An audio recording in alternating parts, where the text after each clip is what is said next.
Hi and welcome to another episode of Ctrl Alt Speak. My name's Chris Pallett and today is a rare treat because we're dragging one of the guys out of the office to join us. And today I have Jake. Jake, say hello. Tell the audience about yourself. Hello. As said, my name is Jake. I'm one of the support guys here. I'm being pulled in to give some sort of knowledge on movies, I suppose, apparently. Yeah, so Jake, you've obviously a bit of a podcast buff, so I'm bowing down to your expertise here. I'm intrigued to see how this is going to go. And yes, closet movie geek. That's I don't know if I'm in the closet about it. I think I'm pretty vocal, but it's a bit of pressure, isn't it? I'm a geek apparently, so I've got to know my stuff. Well, no pressure. That's what the clients want, isn't it? So, yeah, as you say, we're talking about movies today, and not just any movies, but IT, technology movies. There's been a lot of them over the years. Lots of sci-fi in this one, I think. Yeah, lots of sci-fi, lots of technology, and I guess it's interesting to see what's happened that's actually real, what's happened that is just complete BS, and what's happened that could still come to fruition. So tell me a bit about where's this love for movies come from for you first?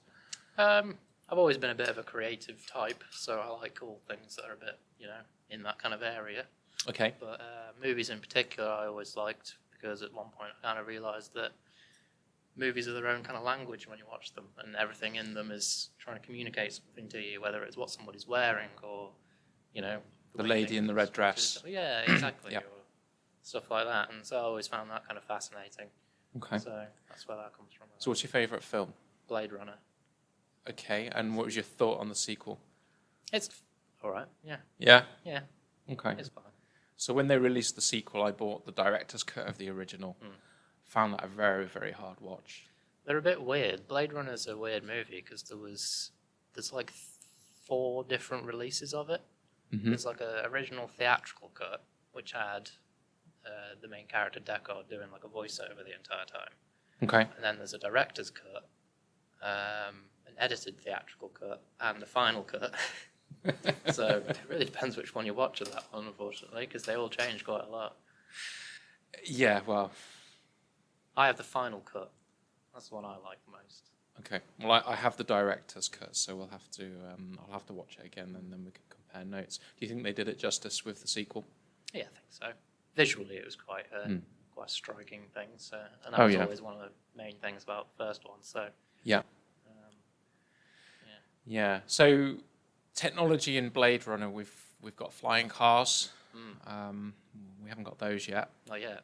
Not yet. I'm sure. It'd be dreadful when we get flying BMWs. Is a scary thought, I think. So instead of being undertaken on the inside lane, they're going to be zipping and barrel rolling around us. That's not fun at all. What's your favourite TV series or movie that's based around technology? We've touched on Blade Runner. There's a lot, isn't there, really? I've recently watched AI. AI is quite a fun one. The one with, oh God, what's his name? Child actor that then stopped doing everything. Can't remember his name now. Oh, the original AI from years ago. The one with Jude Law in it. Yes. Yeah, that was a good film. That's a fun one. I like that one because it gives a future where not necessarily technology is evil, but people have just kind of used it for entertainment for the most part. Like the advances in AI in that movie are mostly shown to the viewer as like a look at what we can do with this. How can it entertain you kind of thing. And do you think there's any real life things that we've got today that you saw in that film and you might have thought, actually, this is nuts, it's never going to happen, and then bit far off, isn't it, at the moment? I think AI that's powerful enough to, trick people into thinking it's human. We're not quite there, I think. Nearly, though. I think it's getting there. I mean, we've already got sort of humanoid-looking robots in laboratories there, sort of. So maybe we soon need to be watching for Ex Machina and that ilk. And I think there's going to be a lot of middle-aged women that will be very happy if they get a Jude Law that they can just keep in their house. So I think they'll make sure that technology gets there for their sake. Well, so if you're a careers advisor and you're talking to teenage girls, then you need to be promoting the sciences, get them into artificial intelligence so that they can go and make their own Jude Law for 20, 30 I years think to that's come. the real crux of it. Excellent. So what would you say you've seen in the films that is now modern day technology? What have we got? Well, I've watched Blade Runner again recently, something I do quite a lot. And there's quite a few examples in that are quite funny. So one of them is that they pretty much only control their computers by voice in that movie.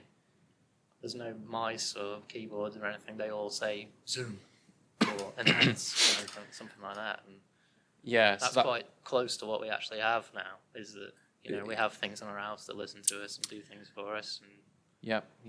And that's just reminded me of which Star Trek movie was it? The one where they came back for the whales and Scott is there typing in the molecular formula for transparent aluminium, and he's like, "Oh, a keyboard? How quaint!" We're getting there. Really, it's quite pretty. Not far off for that, is it? Really, we're already doing a lot with our voice, just with the things we've got now. So in 10 years, you can. Yeah. Are you bringing this back to your day job? Are you seeing much going on with voice? It's mostly dictation stuff, isn't it? Which is still quite old school. Themselves. Yeah, quite. It's I suppose the technology for allowing people to dictate is getting there. It's becoming a bit more ubiquitous in the things people use. Like I think Word has a dictation thing now. Yeah, I love it. So yeah, you use that. Yeah, I use that, and then same on the iPhone and the iPad as well. And actually, sometimes I find it easier to work on my phone and my tablet because I can dictate. And you know, this is somebody that types at 100 words a minute because I did word processing at school. You can talk faster than that. Exactly. Everybody can talk faster than that. Yeah, exactly. So it'd be interesting to see. And I don't know, maybe that would be the opportunity to make that more mainstream. We've obviously had video conferencing this year, so the facilities for audio are there. They're on people's desktops now, so maybe we'll see that. Video conferencing, that's a good segue, because the other thing in Blade Runner is that they have video calls a lot in that movie. They don't. Yeah. They don't. It's quite funny because the main character goes to a phone booth, but he doesn't pick up a phone and call people. He video calls them in a phone booth.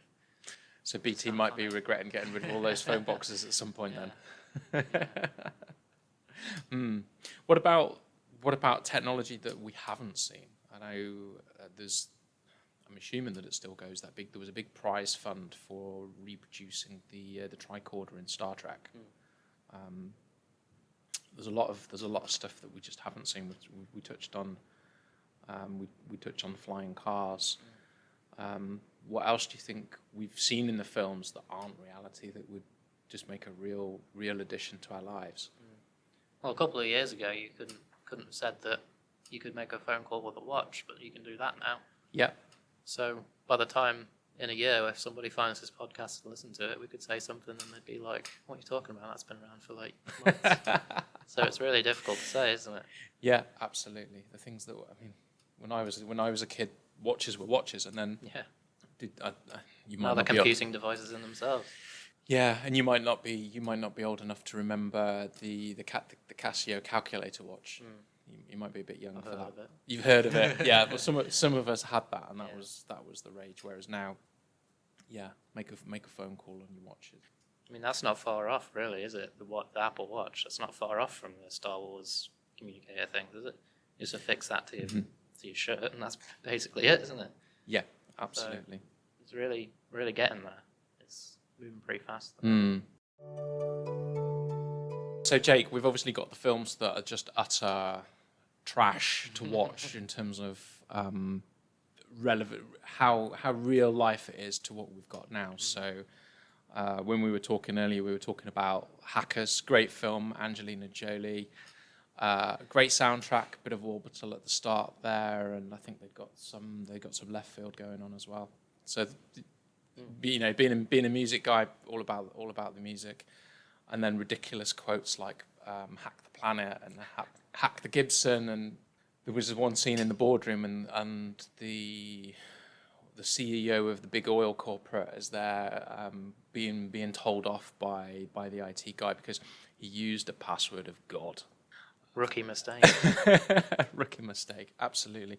But yeah, if you think about some of the far-fetched, made-up things in there. Hackers having like 4 keyboards and 6 monitors in front of them, and just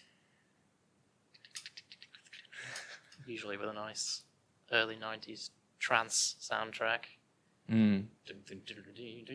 Yeah, having like 3 super fancy internet connections, and really all us warm-blooded male are just there looking at Harry Berry. Speak for yourself. It's just funny how they've put this portrayal of this is how it is, this is what it should be like, and it's just not. Yeah, I think they do a lot for dramatic effect. I mean, it's always those CSI episodes where there's, I think there's a good clip on the internet on YouTube of an episode where they get hacked, and they just react in possibly the funniest way I've imagined. They look at it and they're like, "Oh my god, they're hacking into the mainframe. What are we gonna do?" And then one of them just pulls the plug on a computer and like, "I fixed it," and that's a joke. But anybody that's watching it that knows anything about IT say, "Okay, well, he pulled the plug on a computer. What's that gonna do?" Yeah, well, do nothing. That's that meme that's kicking around. There's that picture of the network cabinet, and the sign on the front door says, "In case of cyber attack, pull all the cables." Probably a bit late at that They've point. got no battery backups, have they? Clearly. No. Pull the plug. Just pull the plug. There was another film that it was Harrison Ford. It was called Firewall, and he was appropriately named. And he was some IT guy at a bank, and Johnny Firewall. Johnny Firewall, indeed. But that was quite awesome. That was also a play on social engineering and making that personal, making him an insider threat by attacking his family and stuff. So that was quite an interesting play, and it's not quite as far fetched as some of the things. What do you think about? We touched on Star Trek, the tricorder. We've got that, and what was the other one? Hitchhiker's Guide to the Galaxy and the Babel fish in your ear. And I don't know. Do you think it's time? You've got Google Translate has that conversation mode. Is it time until that's embedded? It's not far off, is it? I mean, I've seen there's already earphones that are made specifically for translating on the fly. I think Google might even do that with their own headphones that they do. Right. Don't know how well it works, mind you, at the moment, but they're already trying. So really, it's all about a little bit of time and maybe some luck on their side, and they might figure it out and crack it, I suppose, and everybody will be able to understand everybody. It'd be quite a crazy thing if that happens. Yeah, the translators aren't needed anymore. It's just the barriers. You think suddenly we're an IT company in the UK serving an English market, and then suddenly whap in your Google headphones or your Babel fish, and then suddenly the world's your oyster. I mean, if I think if the technology gets good enough, it'd probably be baked into the communication platform itself. That Teams would automatically translate the thing so that you don't even have to do anything. It just that'd be cool to see, and that would just open so many doors. You know, who cares that we don't speak Mandarin or Japanese? We can just crack on or Russian. Russian's a pig of a language. Yeah, and we'd just be able to get on and do that. Are there any things you've seen in recent movies that you'd love to see in real life? I think from a strictly, oh wow, that's cool kind of perspective is the sci-fi movies where people's houses just really do act on the person's behalf. Like they just walk in and everything turns on, because it doesn't quite work that way yet. You'd have to go through quite a lot of effort to get your house to do that by itself. Yeah. But in the movies, it's all like they walk in and everything turns on. The lights turns on, the coffee machine starts dripping, music's playing. Music plays, Yeah. Can you pour my wine and drink it for me? Maybe it's a little butler robot that walks around and gives you your wine when you walk in. Back to Jude Law again. Well, what about one of the films that I was thinking about was Tom Cruise in Minority Report, and he's there with that big glass display, and his I think he's got gloves on for that, and he's doing manipulation. Do you think obviously augmented reality is up and coming? Do you think we'll start to see that kind of thing? Oh, certainly. I think it's already nearly there. I think somebody just needs to do it.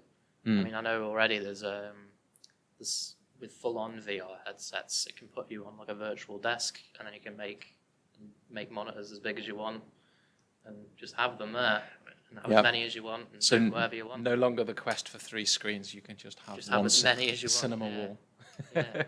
So it's really nearly there. I think augmented reality is really the only thing they haven't really put that into yet. Probably just because visibility can be pretty bad with the augmented objects. Not quite the fidelity you get from a real monitor, I think. No, and I guess that then depends what you're doing. But it's probably just time, isn't it? Yeah. Again, I think that's something that they're really just about there. How do you think that will affect your day job? Well, at the moment, VR is quite expensive, Mm-hmm. first of all. So I don't think it'll immediately be something that everybody picks up. Because, first of all, headsets are expensive. You have to have a computer that's good enough for it, and that's expensive. But once it becomes inexpensive enough, it should really...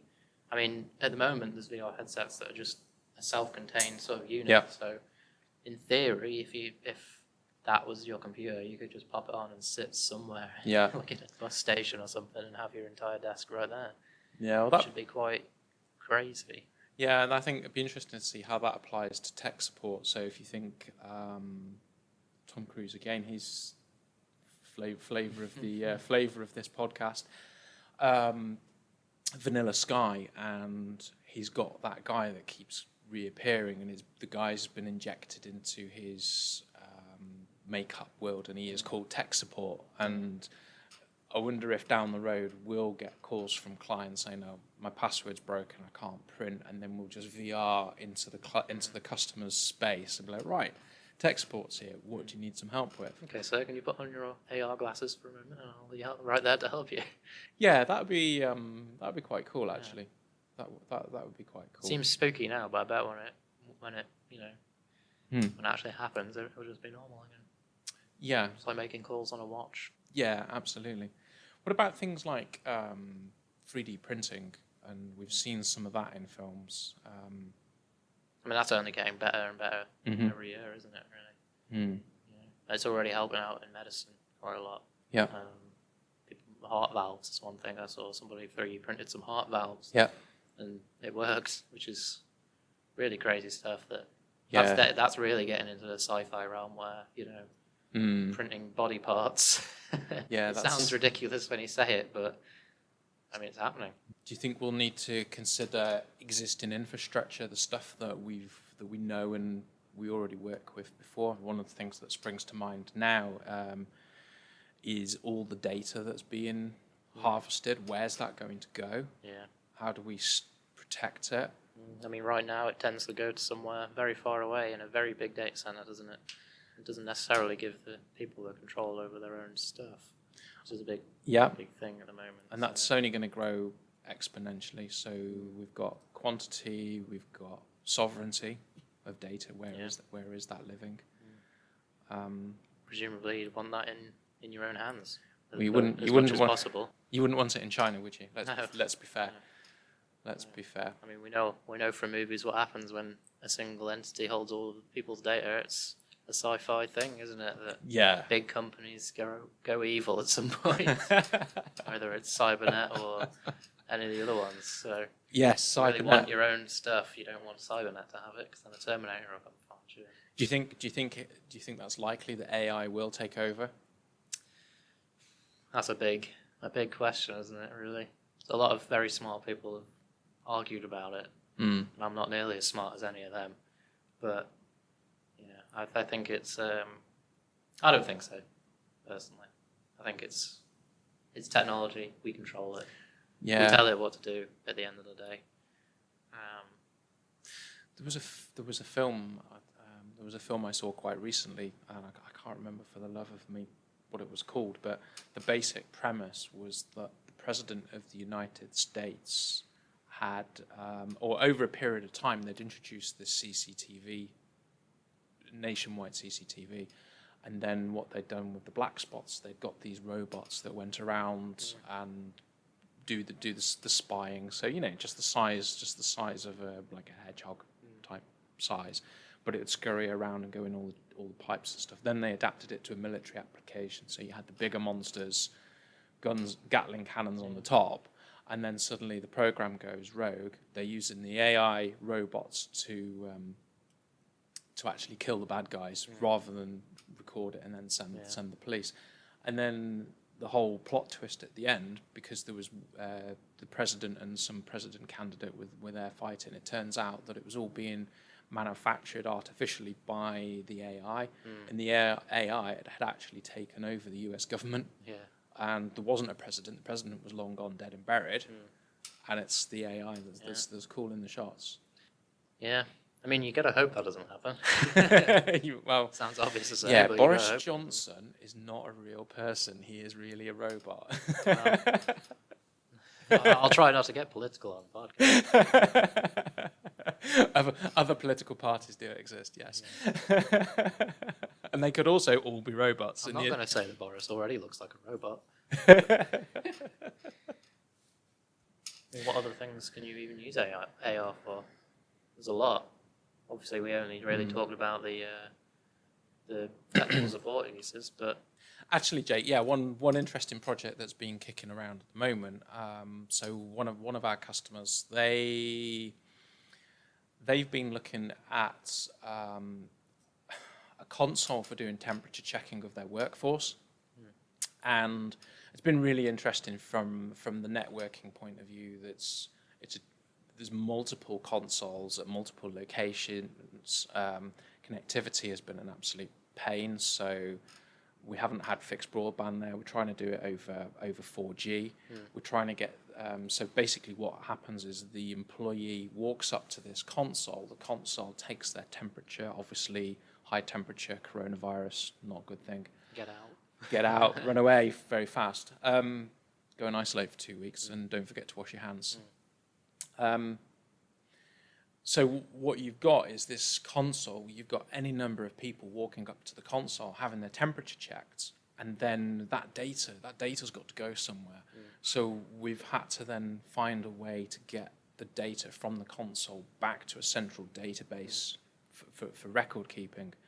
And that's been quite an interesting use of technology in the sense of thermal imaging, having photos taken, identifying. There's loads of facial recognition going on. So you pre-program the face onto the system. So we could say, oh, here's Jake, come to check his temperature. Jake, today you're 35 degrees, tomorrow you're 36 degrees, the day after you're 37 degrees, you're ill, go home. So you've got all that facial rec. You've got all that data that's being captured. You've then got multiple of these consoles at different locations. You've got to bring all that data back to a central point for administration. Yeah, that's a lot of data to move around. It's not lots of data, but it's complicated, and because we're also working that over the 4G network as well, rather than fixed line broadband. Some of the network trickery around moving stuff around. Whilst also making sure that it's secure. So we don't want somebody to be able to get to it from the outside. We don't want somebody to be able to get to it stood next to the console. So there's a lot of elements of security, and then getting that data back. It's been, it's quite a fun little project actually. Got to make sure Skynet can't see your temperature. Heat-seeking ballistic missiles, yeah. Right, Jake, thank you very much for joining me. There's a bit of a different format and agenda for one of our podcast episodes, but it's very interesting. It's actually a nice change to talk about something fun like a movie. So thank you very much. No problem.